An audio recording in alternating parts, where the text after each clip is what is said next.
दोस्तों रीतकाल के प्रवर्तक आखिर कौन है? केशवदास या चिंतामणि त्रिपाठी? इसकी समय अवधि क्या मानी जाती है तथा इसको कितने कालखंडों में विभाजित किया गया है? प्रत्येक कालखंडों के प्रमुख कवि कौन कौन से हैं और उनकी रचनाएं कौन कौन सी हैं? दोस्तों ये सब जानने के लिए आप इस वीडियो को पूरा देखते रहिएगा, क्योंकि आज हम चर्चा करने वाले हैं रीतकाल के बारे में। रीतकाल के बारे में हम उस छोटे से छोटे टॉपिक में भी चर्चा करने वाले हैं जो एग्जाम में पूछ लिया जाता है। इसलिए दोस्तों ध्यान से इस वीडियो को देखते रहिएगा। बस आप एक रफ ले लीजिए, एक पेन ले लीजिए, जो मैं इंपॉर्टेंट चीजें बोलूंगा वो आप उसे नोट कर लीजिएगा, क्योंकि आज के बाद आपको यूट्यूब का एक भी वीडियो देखना नहीं पड़ेगा, ना कभी आपको पढ़ना पड़ेगा, बल्कि जो भी चीजें मैं बोलूंगा इसके बारे में ना सबके शब्द आपके दिमाग में घुसते चले जाएंगे और आप किसी भी परीक्षा में जाओगे ना तो टॉप करके आओगे। मेरा विश्वास मानो, टॉप करके आओगे, क्योंकि यहाँ पे ऐसे कोई भी प्रश्न मैं छोड़ने वाला नहीं हूं जो एग्जाम में आते हैं। ठीक है, तो चलिए शुरू करते हैं। तो दोस्तों रीतकाल आज हम पढ़ने वाले हैं और रीतकाल की समय सीमा की सबसे पहले हम बात करते हैं। तो संवत 1700 से लेकर 1900 के बीच का जो काल है उसे हम रीतकाल के नाम से जानते हैं। दोस्तों ये था संवत में। अगर हम ईस्वी में बात करें तो आपको पता है कि संवत जो होता है वो ईस्वी सन से 57 ईयर आगे होता है। तो अगर हम -57 कर दे दोनों में तो दोस्तों हमको 1643 और 1843 प्राप्त होता है।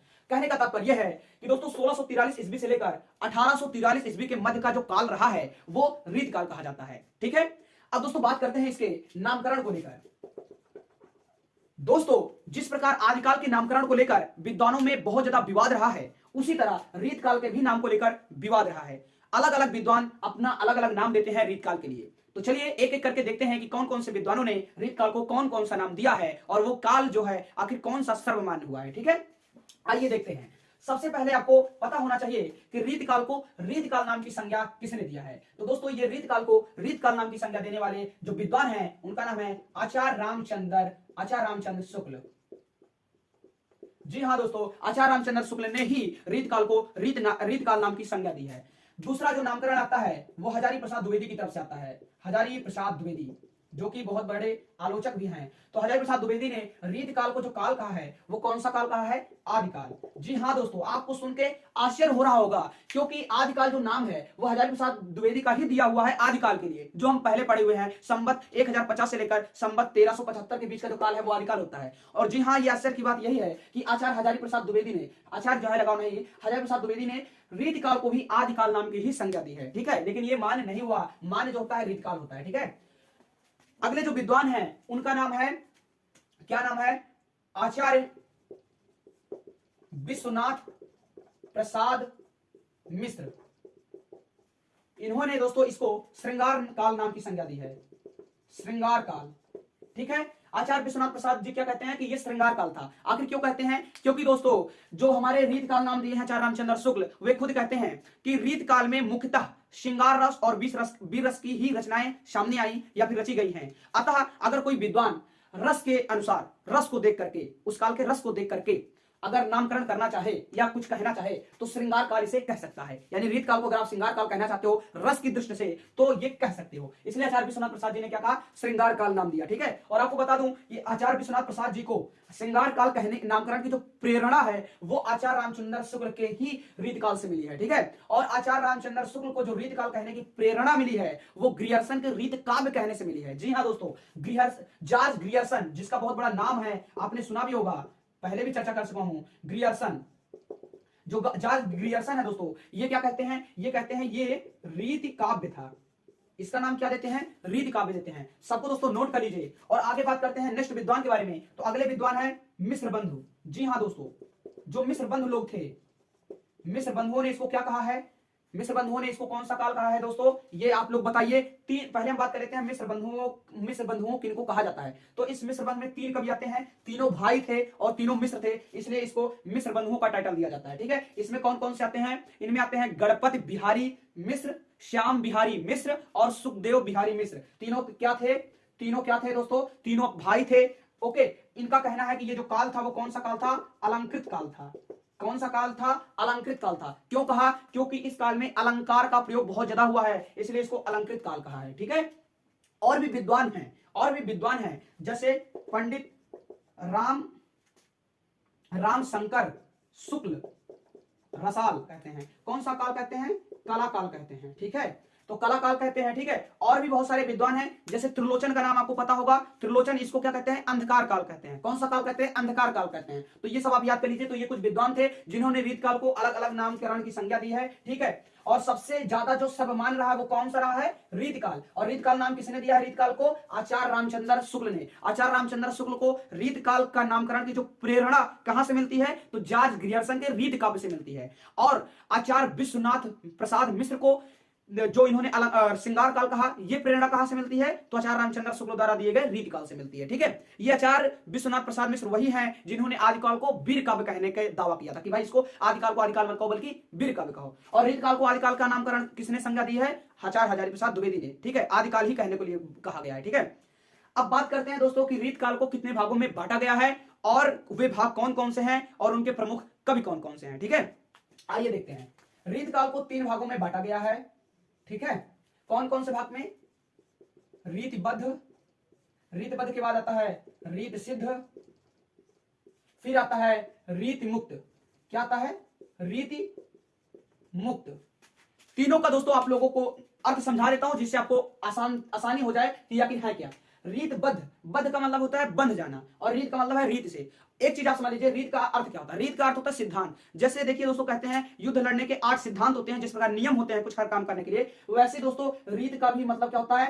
काव्य का नियम। काव्य के जो नियम होते हैं उनको रीत कहा जाता है। ठीक है, और इसके अंतर्गत बहुत सारे तत्व हैं इसके, जैसे रस, छंद, अलंकार, लक्षण, काव्य सृजन, ये सारे क्या हैं? रीत के तत्व हैं। जैसे युद्ध लड़ने के लिए 8 प्रकार के क्या हैं? सिद्धांत हैं कि आप एक लक्ष्य निर्धारित करो, आपके अंदर गतिशीलता होनी चाहिए, आप लक्ष्य का चुनाव करके आक्रमण करो, लेकिन आक्रमण ऐसा करो कि अपना सुरक्षा कर सको, सुरक्षात्मक आक्रमण करो, जो सामने का आपका शत्रु है उसको चकमा दो। इस तरह के जो सिद्धांत है, जो नियम है, नियम के अंतर्गत ये सब क्या है? तत्व है। तो ऐसे रीत क्या है? एक नियम है और इसका तत्व क्या है? रस, छंद, अलंकार, लक्षण, काव्य सृजन। ठीक है, ये सब देख के जो काव्य रचे जाते हैं वो रीतबद्ध कहलाते हैं। और बद्ध माने होता है बंध जाना, और इन नियम से जो बंध करके काव्य हुए वो क्या हुए? रीतबद्ध के अंतर्गत आए। ठीक है, फिर से समझिए, रीत काल के समय को पहले आप थोड़ा समझिए तो इनका बंटवारा आप लोग समझ जाओगे। ठीक है, रीत काल का समय संवत 1700 से 1900 के बीच का है।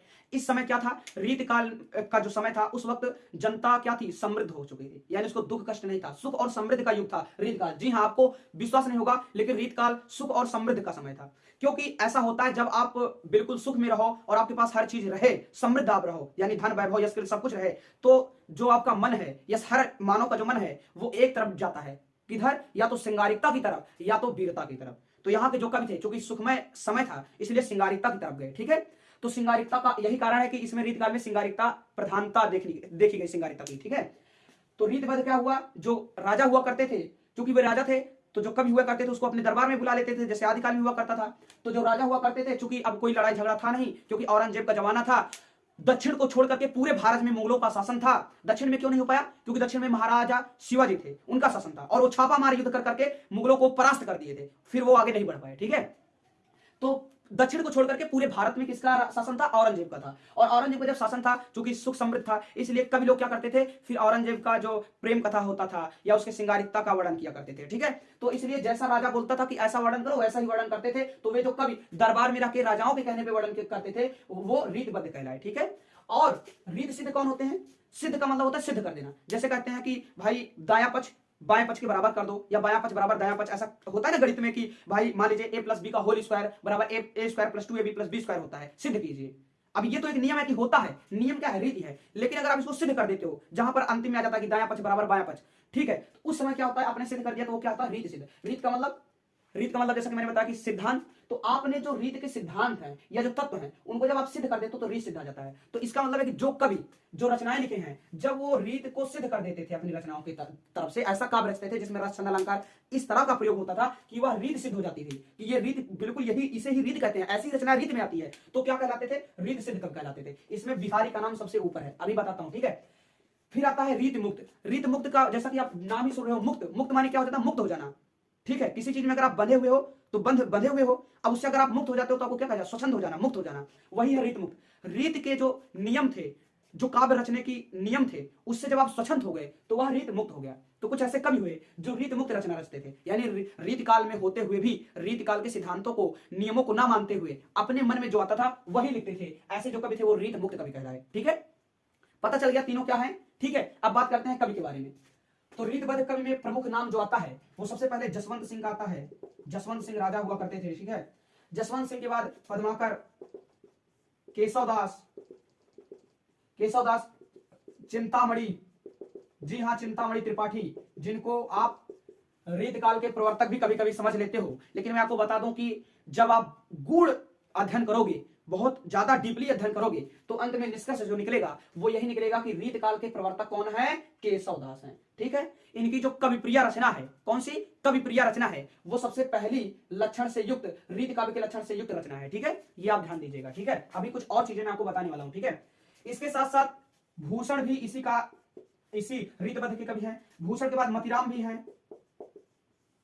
ठीक है, आपको बता दूं कि ये जो चिंतामणि त्रिपाठी है, ये 4 भाई थे। चिंतामणि त्रिपाठी, भूषण, मतीराम और जटाशंकर, ये 4 भाई थे। जटाशंकर का भी नाम लिख देता हूं, बट वो इसमें थे नहीं। ठीक है, याद रखना। इसमें मैं क्या करता हूं, यहाँ पे थोड़ा सा जगह लेकर जटाशंकर लिख देता हूं। ठीक है, जटाशंकर, ये क्या थे, इनके भाई थे। तो बस केवल इतना समझो कि चिंतामणि 4 भाई थे, जिनमें से 3 चारों कवि थे, तो जयशंकर भी इनके भाई थे। ठीक है, अब आते हैं रीत सिद्ध को लेकर।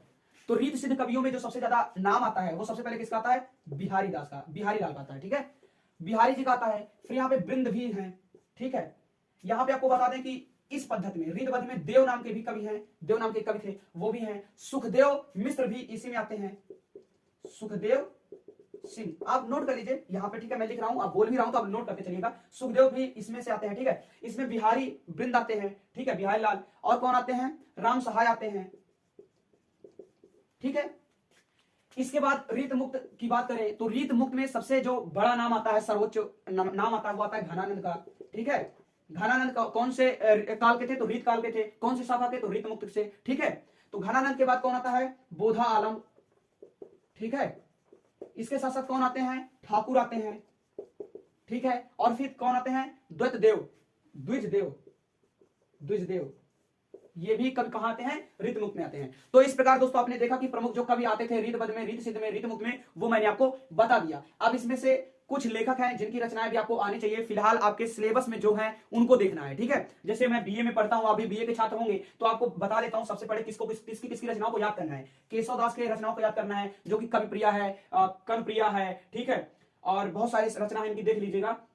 इसके बाद बिहारी जी की रचना को याद कीजिएगा। ठीक है, बिहारी सतसई, इनकी केवल एक रचना है, 714 छंद है, सॉरी 714 दोहे हैं जिसमें। ठीक है, घनानंद का आपको रचना याद करना है, प्रेम सुजान। ठीक है, इन्हीं की है। फिर यहाँ पे और भी अपने इनकी जो मतलब प्रेमिका थी, उनका नाम सुजान था, और उनके बारे में बहुत सारी रचना लिखी हैं। ठीक है, तो घनानंद की रचना आपको याद करना है। तो 3 कवि की रचना आपको याद करना है, एक केशवदास, दूसरा बिहारी और तीसरा घनानंद। इन तीनों की रचनाओं अगर आप याद कर लेते हो और इनके जन्म, मृत्यु, जन्म स्थान क्या है, ये सब याद कर लेते हो, तो निश्चित रूप से आप एग्जाम में नहीं फंसोगे, क्योंकि आपके एग्जाम में जो क्वेश्चन आने वाले हैं वो इन्हीं से रिलेटेड आने वाले हैं। ठीक है, तो यार मैंने सब कुछ आपको बता दिया है। 2 चीजें रह गई हैं। सबसे पहले मैं आपको बताना चाहता हूं कि जो रीत काव्य है, ठीक है, इसके रीत काव्य लिखने के जो लक्षण हैं, या कहें तो जो प्रवृत्तियां हैं, वो कहां मिलने लगी हैं। सर्वप्रथम जो रचना थी वो था किसका, आचार्य वामन का। आचार्य वामन की कौन सी रचना, नटशास्त्र, जिसमें आपको ये देखने को मिलने लगा था कि रीत काव्य का ऐसा ही लक्षण है। ठीक है, और जो पहली रचना मानी जाती है रीत काव्य की, जिसमें रीत काव्य के सारे गुण प्रदर्शित होते हैं, वो कौन सी है, हित तरंगड़ी है। किसकी है, कृपाराम की है। कब आई, शायद 1541 में। हाँ, 1541 ईस्वी में आई। ठीक है, ये भक्ति काल में ही रची गई थी, इसलिए कहा जाता है कि ये जो रीति काल की प्रवृत्तियां थी वो भक्ति काल से ही दिखाई देने लगी थी। ठीक है, अब सबसे बड़ी बात जो रह गई है वो क्या रह गई है, प्रवृत्तियों को लेकर, कि भाई रीत काल की प्रवृत्तियां क्या क्या थी। ठीक है, तो चलिए रीत काल की प्रवृत्तियां भी हम लोग देख लेते हैं। ठीक है, तो रीत काल की प्रवृत्तियों में आप क्या देखते हो, सबसे पहले कि श्रृंगारिकता थी, श्रृंगारिकता। दूसरा अलंकारिकता, अलंकारिकता के बाद नारी चित्रण। ठीक है, अलंकारिकता था, श्रृंगारिकता था, नारी चित्रण हुआ करता था। ठीक है, और दरबारीपन भी था, जैसा कि आपको बताया। और दरबारीपन होने के कारण इसको दरबारी काव्य भी, बहुत सारे लोगों ने कहा कि रीत काव्य को दरबारी काव्य कहा जाए। ठीक है, क्योंकि यहाँ के जो अक्सर कवि हुआ करते थे वो दरबार में हुआ करते थे। ठीक है, तो और आपको क्या हो सकता है इसमें, सौंदर्य वर्णन, नारियों का, नारी चित्रण अलग है, और लेकिन नारियों का सौंदर्य चित्रण ये अलग है। ठीक है, याद रखिएगा। और यहाँ पे भोग विलास, भोग विलास में भी इसकी एक प्रवृत्ति है। इसके बाद चूंकि जब राजा लोगों के पास सब कुछ होता है तो वो भोग विलास में ध्यान लगाते हैं। ठीक है, तो भोग विलास भी क्या था, इसका एक प्रवृत्ति था। तो ये कुछ प्रवृत्तियां हैं, ठीक है, जो कि बहुत ज्यादा जरूरी है। तो बस रीत काल में इतना ही था जिससे आप लोग डर रहे थे। बहुत ही आसान काल था और बहुत ही अच्छा काल था, ठीक है। और 200 वर्षों का ये काल था, 1-2 वर्षों का नहीं था, ठीक है। तो ये भी ध्यान दे दीजिएगा। और अगर आपको ये वीडियो पसंद आई हो तो वीडियो को लाइक कर दो, चैनल को सब्सक्राइब कर लो। और आपके लिए देखो कितनी रात को जाग जाग के वीडियो बना रहा हूं, क्योंकि घर वाले मतलब थोड़ा बोलते रहते हैं तो आवाज आता है, इसलिए रात को वीडियो शूट करता हूं, पढ़ता भी हूं, फिर सोता हूं, सुबह जल्दी नहीं उठ पाता हूं इस कारण। तो प्लीज यार मेहनत को समझिए, लाइक कीजिए, चैनल को सब्सक्राइब जरूर कीजिए, क्योंकि डेली डेली मैं आपको कुछ ना कुछ पढ़ा रहा हूं हिंदी साहित्य, ठीक है। और अभी मैं सिलेबस में भी आऊंगा और BA second year, BA third year, MA, PhD जितना हो सकेगा सबको पढ़ाऊंगा, ठीक है। तो बेल आइकन आपका रहना चाहिए जिससे आपको नोटिफिकेशन मिलता रहे। उम्मीद है कि वीडियो को बिल्कुल पसंद आया होगा। अगर पसंद आया तो वीडियो को लाइक करें, चैनल को सब्सक्राइब करें। मिलते हैं नए वीडियो के साथ में, तब तक के लिए जय हिंद।